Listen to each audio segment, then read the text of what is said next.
Hello YouTube, this is going to be a critique of the YouTube user by the name Creatrix13. If you haven't seen the content on his channel before, feel free to do so. There's going to be a link in the description down below. But also bear in mind that this guy usually makes 1 hour long videos, which is quite tedious taking into account the fact that this guy happens to be a bigot.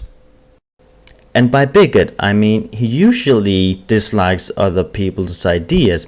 He avoids resistance from critics, and he silences and mutes other people on his channel if their opinions happen to be different from his own. In my case, he has blocked 2 of my other YouTube channels. So do bear in mind that this guy is not in favor of the internet being an open marketplace of ideas. Basically, I think it's safe to say that this guy is an enemy of reason on so many levels that I don't have enough time to cover them all for the time being, but I will perhaps soon in the future. But to begin with, I will briefly expound his main ideas as well as his background. His real name is Morten Julius Bøgh, which is fortunate because that means he's no Sherlock. And he's one of those paranoid conspiracy theorists out there who wears a tinfoil hat when he's not recording a video. Not only that, he's also a religious numbnut who seems to be explicitly concerned about the country that we both happen to come from, namely Denmark. It's actually the meaning of the words of Herbert Pundik that the Danes are a chosen people, because Denmark has been chosen to become a multi-ethnical society since everything is being mixed up in Denmark now, and it has been for many years. And of course it has to do with Christ. Seems like the Danes have been anti-Christian in a way, since we usually call ourselves Christians. No, we don't.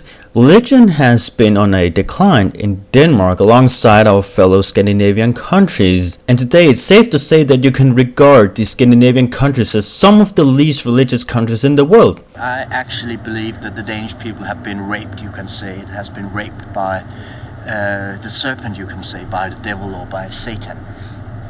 I know, yeah. Oh yes, I know very well what you represent.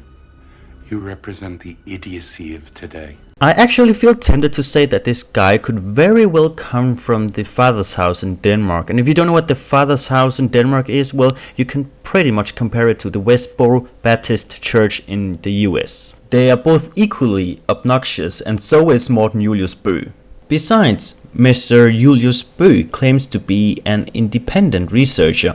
In fact, as opposed to someone who's influenced by political views, which seems possible since we've already covered that he's a conspiracy theorist. He prefers to stand on the periphery rather than actually engage in a political discourse. And if someone claims to be a researcher, I should at least expect to find some work carried out by this someone which has been peer-reviewed in order to ensure quality of the research. And in terms of academia, that is something which you do in order to determine the work's suitability for publication, but I just can't seem to find anything that has been peer-reviewed nor published by Morten Julius Bøgh, which begs the question, is he entitled to call himself a researcher?